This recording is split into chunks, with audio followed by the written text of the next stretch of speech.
رسوله الكريم اللهم صل على محمد وعلى آل محمد كما صليت على إبراهيم وعلى آل إبراهيم إنك حميد مجيد اللهم بارك على محمد وعلى آل محمد كما باركت على إبراهيم وعلى آل إبراهيم إنك حميد مجيد قال الله تعالى في القرآن المجيد فأعوذ بالله من الشيطان الرجيم بسم الله الرحمن الرحيم وإذا قرئ القرآن فاستمعوا له وأنصتوا لعلكم ترحمون صدق الله العظيم وصدق رسول النبي الكريم ونحن على ذلك من الشاهدين والشاكرين والحمد لله رب العالمين معزز سامعین کرام، پیارے بچوں، السلام علیکم ورحمۃ اللہ وبرکاتہ۔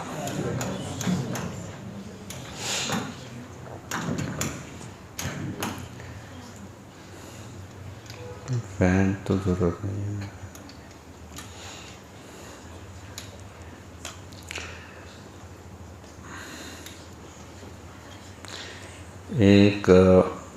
اپنے ایک عزیز نے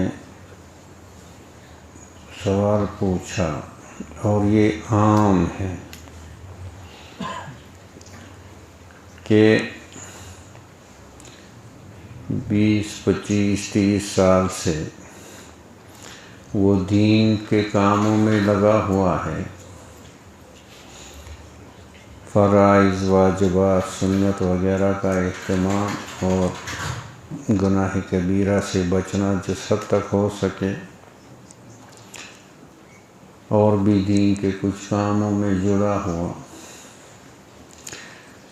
تو کہا کہ لیکن مجھے کچھ ہوتا ہی نہیں۔ اب میں دیکھتا ہوں اپنے ساتھیوں کو، اور وہ کوئی کچھ خواب دیکھتا ہے، کوئی کیفیت بیان کرتا ہے، کوئی یہ کرتا ہے، کوئی وہ، پر مجھے کچھ۔ یہ اکثر شیطان جو ہے یہ سوال دلوں میں ڈال دیتا ہے۔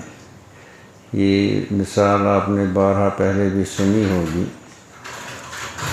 حضرت جنید بغدادی رحمۃ اللہ علیہ کے خانقاہ میں ایک شخص آیا ان کے پاس اصلاح کے لیے، اور اصلاح کے کام میں حضرت نے لگایا تو 12 سال ہو گئے۔ 12 سال کے بعد اس نے کہا میں نے تو سنا تھا جنید بڑا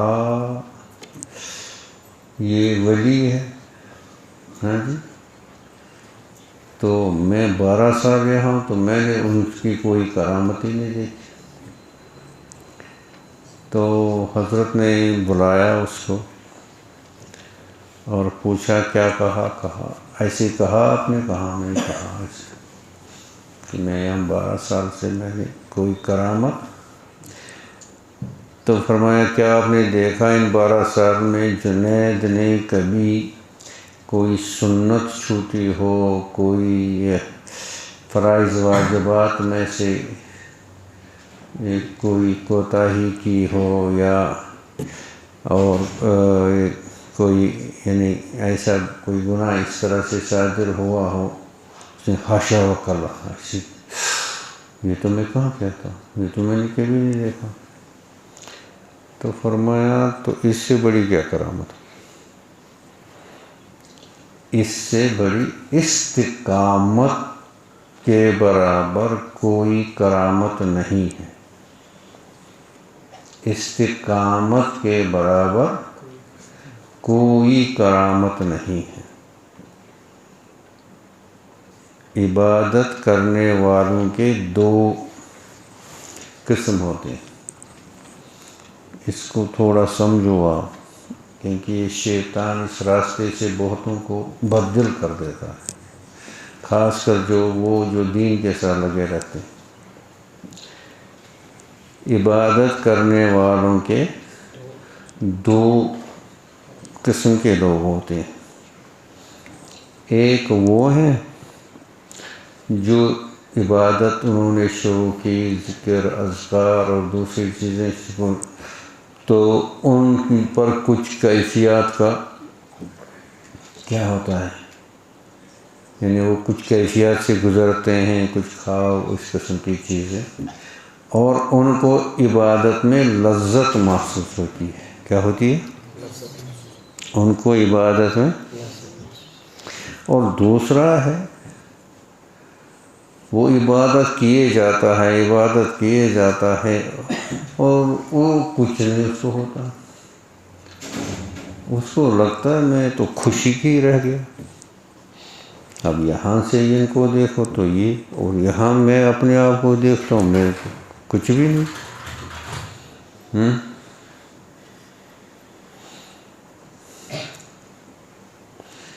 یہ اللہ جل شانہ کا نظم ہے.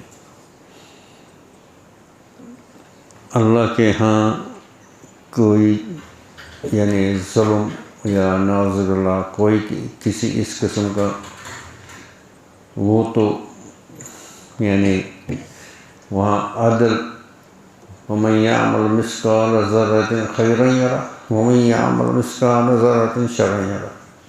مثقال ہے وہ، ٹھیک ہے.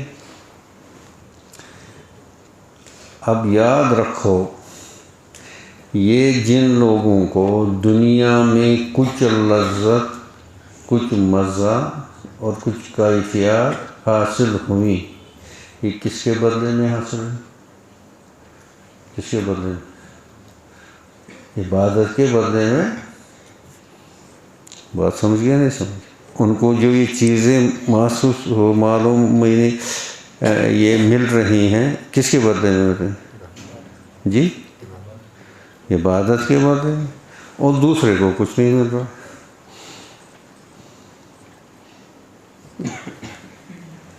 کیا یہ انصاف ہوگا؟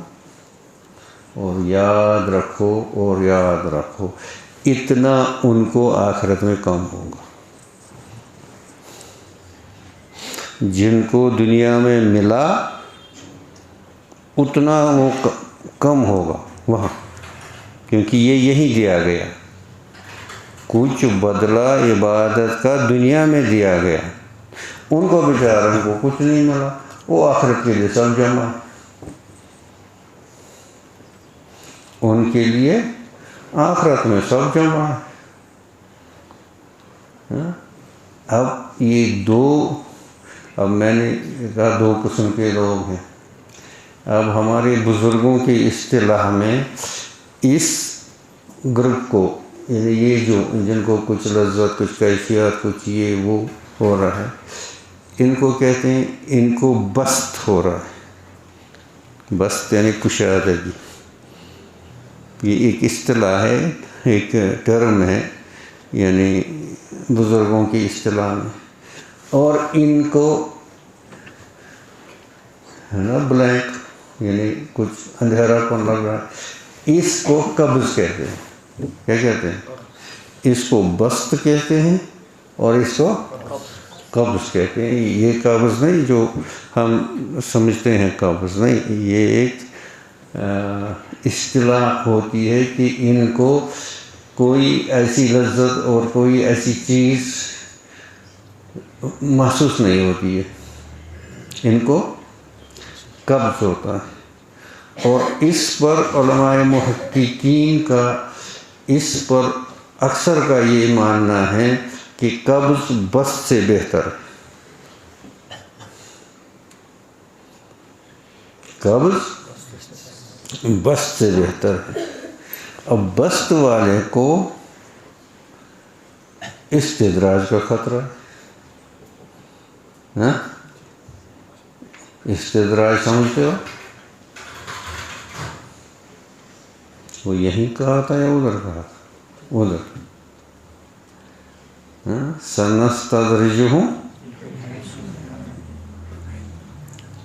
سنستدرجهم من حيث لا يعلمون. یہ اہل علم جو علم کے ساتھ لگے ہوئے ہیں اور جو دین کے ساتھ لگے ہوئے ہیں ان کے لیے اس کو سمجھنا بہت ضروری ہے۔ کس چیز کو؟ استدراج کو۔ استدراج کو سمجھنا بہت ضروری ہے، کیونکہ اس کے ذریعے یہ شیطان کا ایک بڑا حربہ ہے۔ ہم یہاں کیا بیٹھتے ہیں؟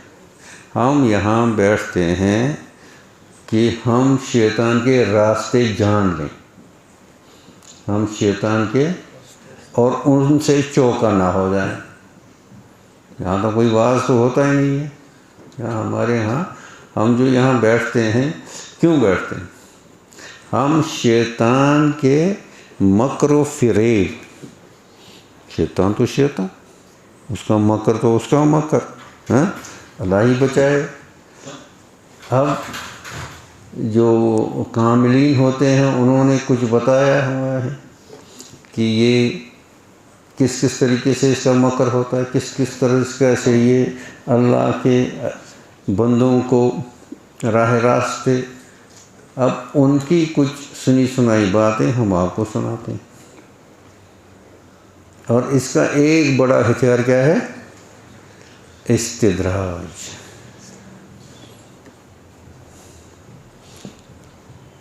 جیسے حدیث شریف کا مفہوم ان اللہ لا یعد ھذا الدین برجل فاسق، او کما قال علیہ الصلوۃ والسلام۔ ہمیشہ خائف رہو اللہ سے، ہمیشہ خائف رہو۔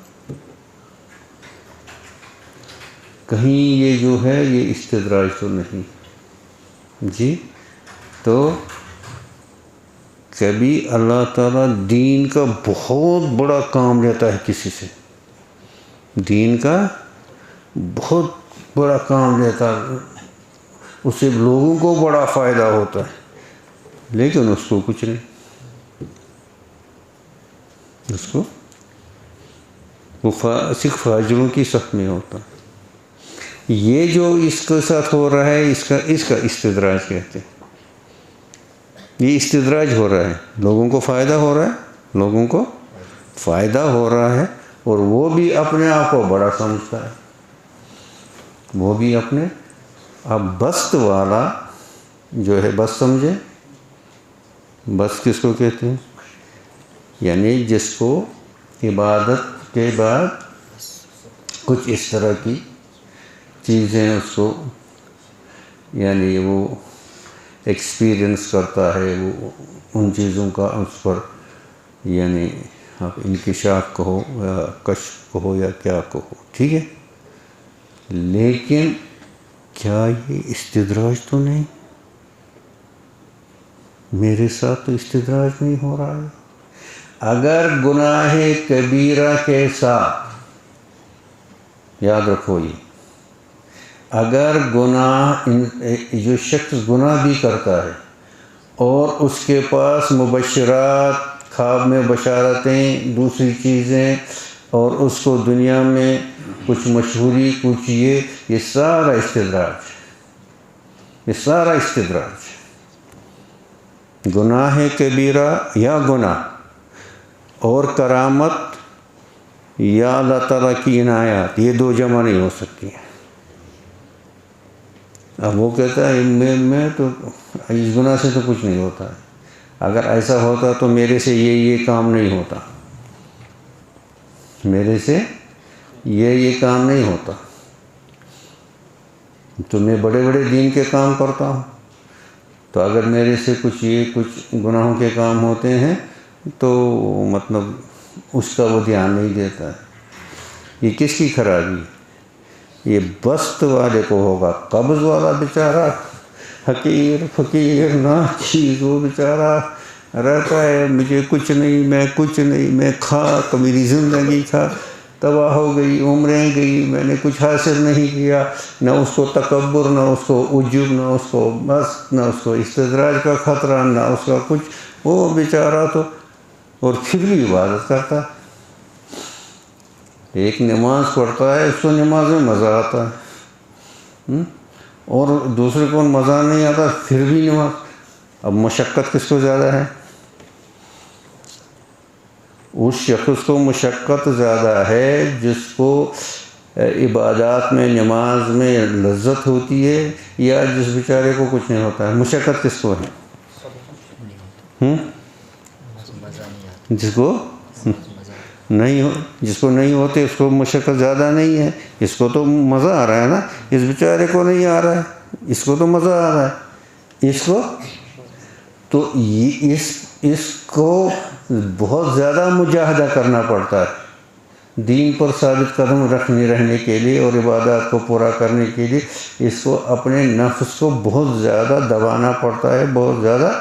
اور جتنا مجاہدہ زیادہ ہوگا اتنے درجات بلند ہوں گے. جتنا مجاہدہ زیادہ ہوگا. یہ درجات کس پر ہیں؟ یہ درجات جو ہے نا، اس کا تفاوت یعنی ڈفرنس. اب ایک کو مطلب ایک درجے کا ولی بنتا ہے، دوسرے کا اس کے اوپر کا، تیسرا تیسرے کا. اتنے درجات ہیں نا. یہ کس پر ہوتا ہے؟ یہ کس نے کتنا مجاہدہ کیا، کتنا اپنے نفس کو دبایا. فَأَمَّا مَنْ خَافَ مَقَامَ رَبِّهِ وَنَهَى النَّفْسَ عَنِ الْهَوَىٰ. اب کس نے اپنے نفس کو ہوا یعنی خواہشات سے کتنا منع کیا. وَنَهَى النَّفْسَ عَنِ اب اس کے بے پناہ درجات ہیں. اس میں کون کتنا کامیاب ہوتا ہے اپنے نفسانی خواہشات کو کنٹرول میں کرنے کے لیے، دبانے کے لیے.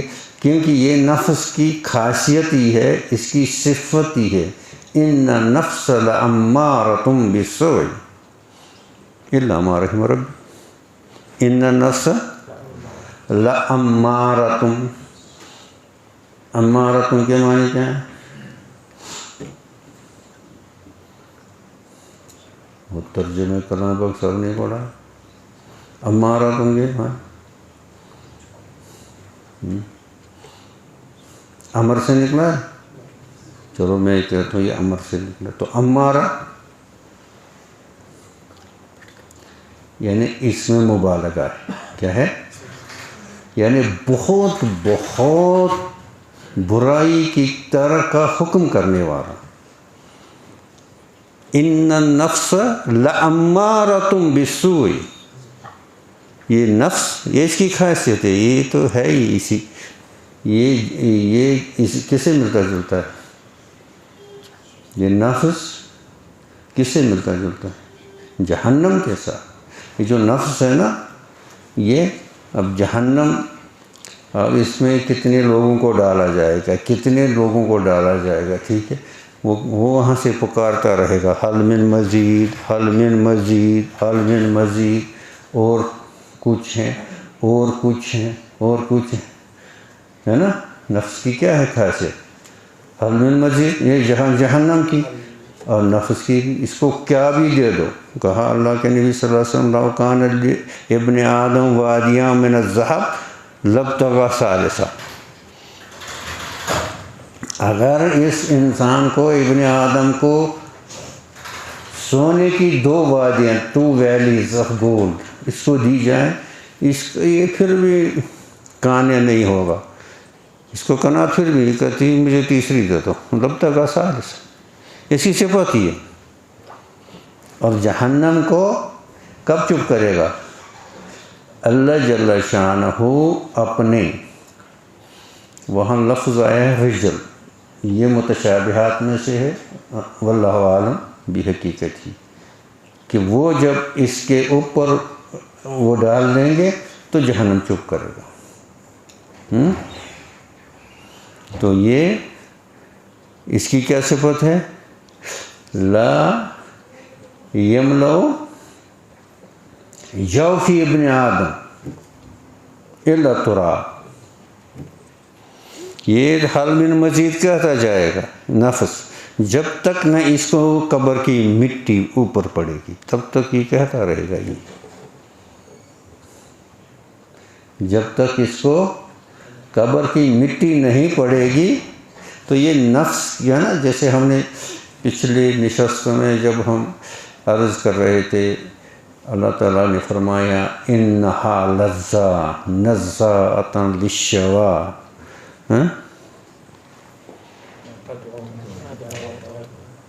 تدعو من ادبر وتولا۔ یہ لظا کیا ہے؟ یہ جہنم کے بغیر دھواں کا ایک شعلہ ہے، فلیم وداؤٹ اسموک۔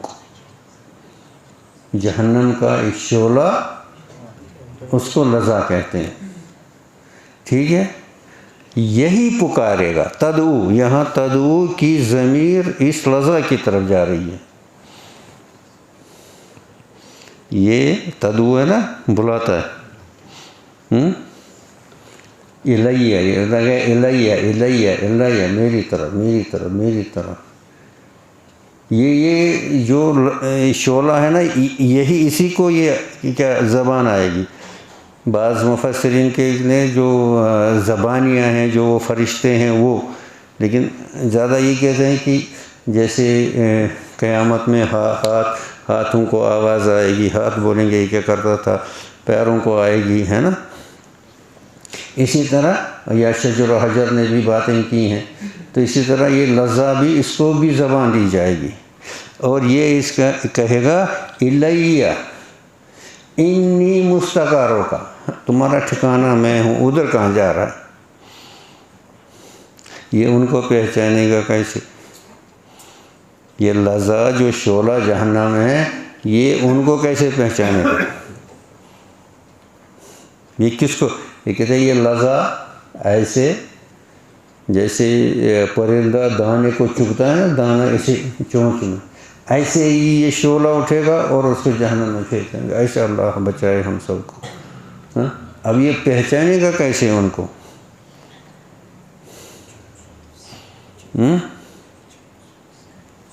پہچانے گا جیسے آئرن، میگنیٹ آئرن کو پہچانتا ہے تو فوراً اٹریکٹ کرتا ہے، نہیں، اس میں وہ خاصیت ہے نا۔ تو یہ جو لظا ہے، اب یہ دیکھے گا میری ٹریٹس، میری صفات کس میں ہیں؟ الجنس یمیل الی الجنس، الجنس یہ جو ہوتے ہیں نا، یہ آپس میں کشش کرتے ہیں، تو یہ سمجھے گا کہ یہ تو میری پارٹی کا ہے، چل بھائی ادھر۔ یہ سمجھتے ہو نہیں سمجھتے ہو؟ تو یہ غور سے سمجھو، اگر اس دنیا میں اس نفس کو ان جہنم کی صفات سے پاک نہیں کیا تو وہاں کچھ نہیں ہے۔ لذا دیکھے گا تو دیکھ کر ہی وہ چکھ لی جائے گا، اللہ بچائے۔ اگر اس دنیا میں وَنَحَنْ نَفْسَ عَنِ الْحَوَىٰ، وَنَحَنْ، اور اس آیت پر عمل نہیں کیا، اپنے نفس کو مٹایا نہیں، منع نہیں کیا، اور اس کی خواہشات کو دبایا نہیں، اسی مجاہدے پر سارے درجات ہیں، ورنہ جنت میں تھے، ورنہ تو انسان جنت میں تھا، یہاں کیا کرنے آنا تھا؟ یہاں کیا کرنے آنا تھا؟ یہاں اسی لیے اس کو لایا۔ چل ہم دیکھتے ہیں کہ آپ یہاں پر ہم آپ کو دو متضاد چیزیں، کنٹراڈکٹری چیزیں آپ کو دیں گے، دونوں صفتیں آپ کے اندر ہوں، مکسچر آف اپوزٹس جیسے کہتے ہیں نا، مجموعہ تضادات۔ انسان کیا ہے؟ مجموعہ تضادات ہے، اس میں نباتات کی بھی صفتیں ہیں، حیوانات کی بھی صفتیں ہیں، اور شیطانی صفتیں بھی ہیں، اور پھر اس کے اندر ملکوتی صفتیں بھی ہیں، اور پھر اس کو یہ بھی فرمایا گیا تخلقوا باخلاق اللہ، وہ صفت حاصل کرنے کی صلاحیت بھی موجود ہے۔ تخلقو باخلاق اللہ، وہ صفت حاصل کرنے کی صلاحیت بھی آدم میں، اسی لیے اس نے کیا کہا، عروج آدم خاکی سے، عروج انجم سے ہم جاتے ہیں۔ عروج آدم، یہ خاک کا یہ جو پتلا ہے، اس کو اگر ترقی مل گئی، انجم یہ ستارے، یہ سیارے، یہ جو فلکیات کی یہ بڑے بڑے، یہ سب سے ہم جاتے ہیں، کہیں یہ ٹوٹا ہوا تارا ماہ کامل نہ بن جائے۔ عروج آدم خاکی سے انجم سے ہم جاتے ہیں کہ کہیں یہ، اب یہ ابن آدم ہے جس پر پھر فرشتے بھی رشک کرتے ہیں، جس پر اور ان کو حکم ہوا اسجدوا لآدم، حکم نہیں ہوا۔ ابھی یہ پڑھ رہا تھا بچہ، کیا پڑھ رہا تھا، وَلَقَدْ كَرَّمْنَا بَنِي آدَمَ وَلَقَدْ وَحَمَّلْنَاهُمْ عَلَى الْبَرِّ وَالْبَحْرِ وَرَزَقْنَاهُمْ مِنَ الطَّيِّبَاتِ وَفَضَّلْنَاهُمْ عَلَى كَثِيرٍ مِمَّنْ خَلَقْنَا تَفْضِيلًا، ممن خلقنا۔ اب ہم اس مقام سے، اللہ تعالیٰ نے کون سا مقام دیا، وَلَقَدْ كَرَّمْنَا بَنِي آدَمَ، تاج دیا نا کرامت کا، شرافت کا، اس کی سیادت کا دیا نا تاج۔ اب ہم نے اپنے آپ کو نفس کی خسیس چیزوں میں مبتلا کر کے اپنے آپ کو جہنم میں پہنچا دیا، اس سے بڑا ظلم کیا ہوگا،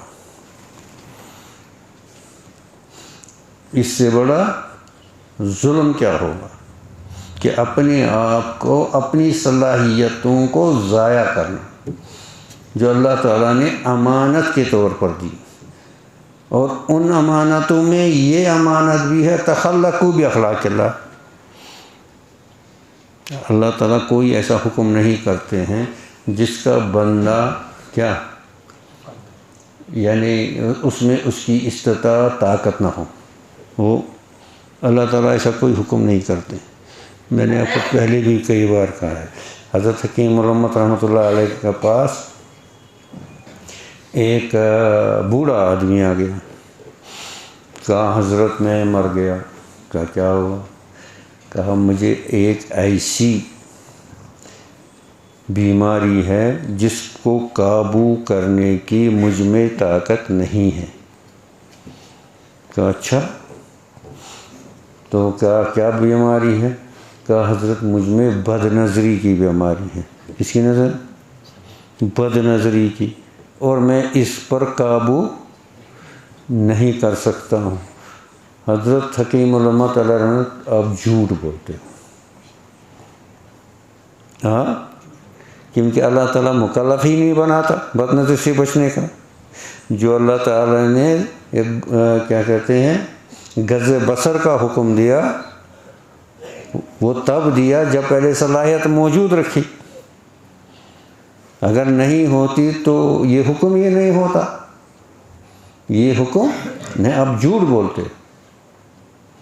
اسی طرح سے جو تخلقوا باخلاق اللہ کا اس کو کہا گیا، تو اس کا مطلب ہے کہ وہ صلاحیت موجود ہے ابن آدم میں، وہ صلاحیت، ہاں، یہ دولت فرشتوں کو بھی یعنی میسر نہیں۔ اپنے مقام کو سمجھو، اپنی یعنی کیا کہتے ہیں جو اللہ تعالیٰ نے مقام دیا ہے اس کو سمجھو، اور اس کا ضائع کرنا یہ ظلم عظیم ہے، اللہ تعالیٰ کی امانت کو ضائع کرنا۔ ہاں ٹھیک ہے، تو یہ بات پتہ نہیں کہاں سے کہاں پہنچ گئی، لیکن اس کا علاج، اس کا سنو گے اور روز پڑھتے ہو، نہیں غور کے بھی نہیں کیا، کیوں حمزہ؟ اکثر پڑھتے ہو نا۔ جو آیت میں نے پہلی تلاوت کی. وَإِذَا قُرِئَ الْقُرْآنُ فَاسْتَمِعُوا لَهُ وَأَنصِتُوا لَعَلَّكُمْ.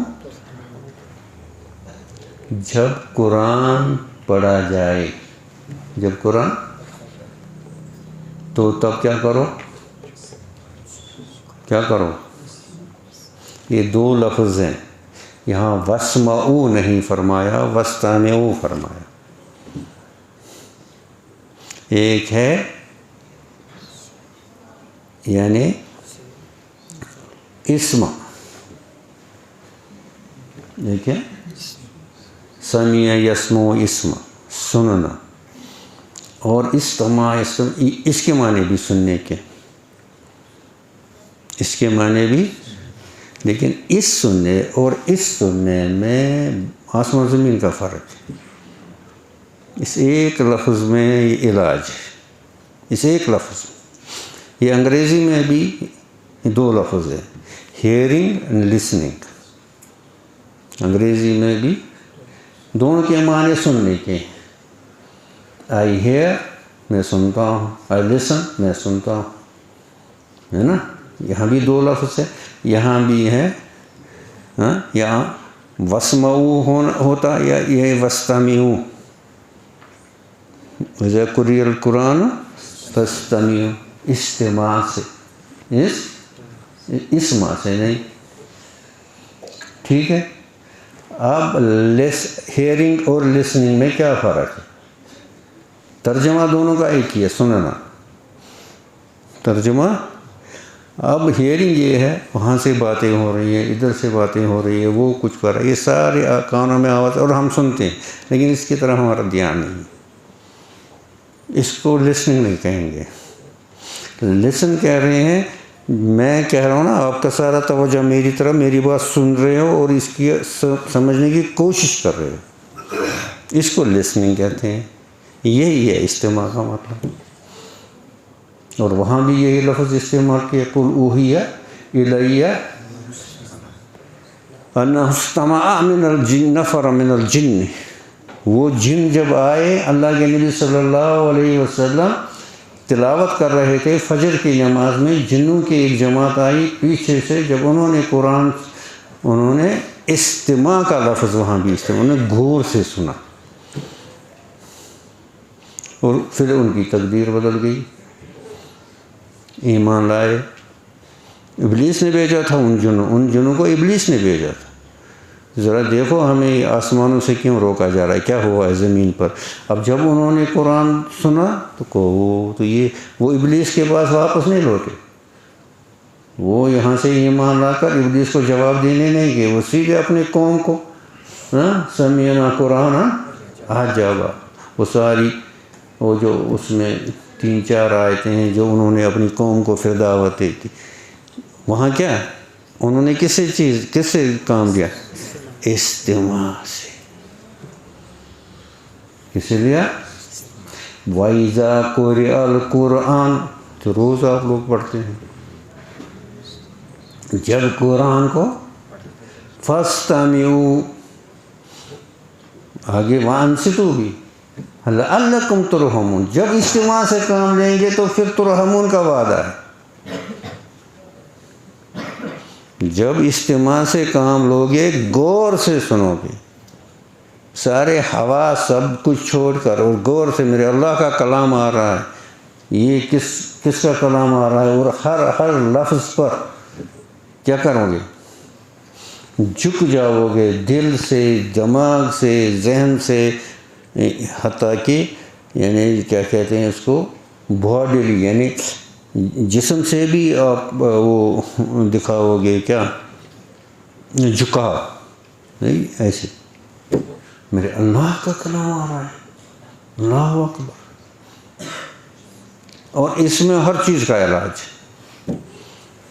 یہ ایک آیت اگر سمجھ گئے، اس میں ہر چیز کا علاج ہے. اور ہر چیز کا علاج قرآن میں ہے کہ نہیں ہے؟ ہر چیز کا علاج قرآن میں ہے. تو جب ہم نے قرآن استماع کے ساتھ سنا ہی نہیں، سنتے تو ہیں ابھی بچے حفظ کریں گے، ساری آواز سے پڑھیں گے، سب سنتے ہیں، لیکن وہ سننا الگ چیز ہے، وہ اس کو اجتماع نہیں کہتے۔ اللہ کرے میری سمجھ میں آ جائے کیا عرض کیا جا رہا ہے۔ میں ہمیشہ کہتا ہوں نا، ایک لفظ بھی ہدایت کے لیے کافی ہے، ایک لفظ بھی ہدایت کے لیے کافی ہے۔ ہاں، کن کے لیے؟ جنہیں یہ اندر سے زرخیز ہو۔ اگر بنجر زمین ہے تو پھر کیا، ریگستان میں اب کتنے بیج بو اور کتنا پانی دو، کہاں سے کچھ کوئی درخت اگے گا نہیں۔ ہاں، یہ اگر زرخیز ہو، ذرا نم ہو یہ مٹی بڑی زرخیز ہے ساکی، ذرا نم ہو یہ مٹی، گھومنا نہیں، وہ کدھر ہے؟ وہ اندر شاہ کشمیری نہیں، وہ اندر شاہ کہاں کا ہے؟ کپوارہ ہے، اندر شاہ بانڈی کو، گھوما مت کرو، زیادہ مت گھومو، ہاں، اجتماع سے کام دے دو۔ اللہ تعالیٰ کرے کہ ہمیں سمجھ میں آ جائے، ہم اس زندگی کو ضائع نہ کریں، ہم اس زندگی کو، یہ نعمت ہے اللہ تعالیٰ کی، یہ کوئی عذاب نہیں ہے، یہ لائف جو ہے یہ نعمت ہے اللہ کی، اور یہیں سب کچھ رکھا ہے۔ آخرت میں وہی ملے گا جو یہاں کے، وہ بعد میں کچھ نہیں، میٹر بند ہوگا، پھر آگے کچھ نہیں ہوگا، جو یہ اب ہوگا وہ بعد میں نہیں ہوگا، ٹھیک ہے؟ سمجھ گیا؟ اصلی مشکور بند تو ایسے ہی گھومتا رہتا ہے۔ اللہ کرے ہماری سمجھ۔ السلام علیکم۔